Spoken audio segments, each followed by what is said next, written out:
So welcome to the new video. In the previous lecture we have seen that what is left multiplication linear transformation, and in this lecture we will see some application of that.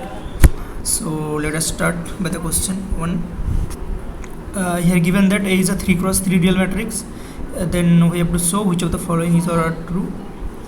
The first option is if rank of A is 1, then there exists x1, x2, x3 belongs to R3 such that x1, x2, x3 forms the basis of R3. And second is if rank of A is 2, then there exists x1, x2, x3 belongs to R3 such that ax1, ax2, x3 is linearly independent. And rank of A is, if rank of A is 3, then it's the same, there exists x1, x2, x3 belongs to R3 such that ax1, ax2, x3 is linearly independent.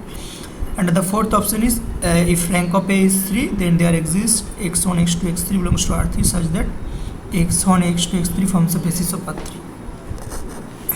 Okay, so this, for this type of question we actually define a linear transformation T from R3 to R3 by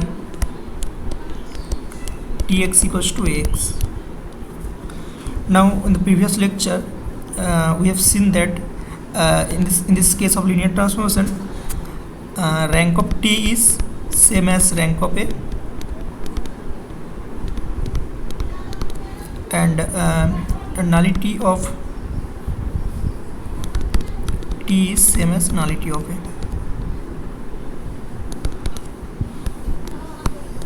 Okay, so let's go to the first option. So they are saying that if rank of A is 1, then there exists x1, x2, x3 belongs to R3 such that ax1, ax2, x3 forms a basis of R3. And we know one result that if T from P to W is a linear transformation, then suppose dimension of P is and dimension of W both are same, suppose n, then if x1, x2 dot xn, this is a subset of V, if this is linearly independent, then their image, that is tx1 dot txn, it is linearly independent if cut T is 0, right? Okay, so in this case they are saying that if rank of A is 1, then there exists x1, x2, x3 belongs to R3 such that x1, x2, x3 forms the basis of R3. So we know that rank of A is same as rank of T, and which is same as 1 because rank of A is 1. Therefore nullity of T is nothing but 3 minus rank of T by rank nullity theorem, which is same as 3 minus 1 equals to 2. So nullity of T is 2, that is dimension of null space of T or dimension of kernel of T is 2, so which is not equals to 0 because if cut T is 0, this implies dimension of cut T is also 0. So in this case we cannot find an x1, x2, x3 belongs to R3 such that x1, x2, x3 forms the basis of R3 because it is not linearly independent, right, for any x1, x2, x3. So the first option is false. So let's go to the second option. By the same logic, since rank of A is 2, so nullity of T is same as 3 minus rank of T, and since rank of A is 2, rank of T is also 2, so 3 minus 2, which is also 1, so nullity of T is also not equals to 0. So in this case we cannot find x1, x2, x3 belongs to R3 such that x1, x2, x3 forms a linear independent set, so it is also false.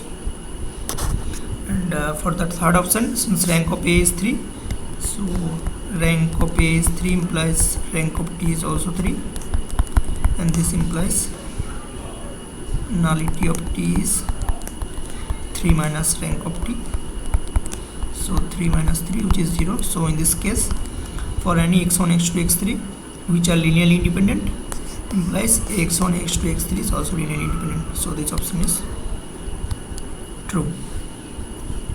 And since for the fourth option we have to check, so fourth option they are saying that if rank of A is 3, then there exists x1, x2, x3 belongs to R3 such that x1, x2, x3 forms the basis of R3. This option is also true. This is true because rank is 3 implies A is invertible, and A is invertible implies T is also invertible, because rank of A is 3 implies rank of T is also 3. And so rank of A is 3 is same as rank of T. So this implies T is invertible linear transformation.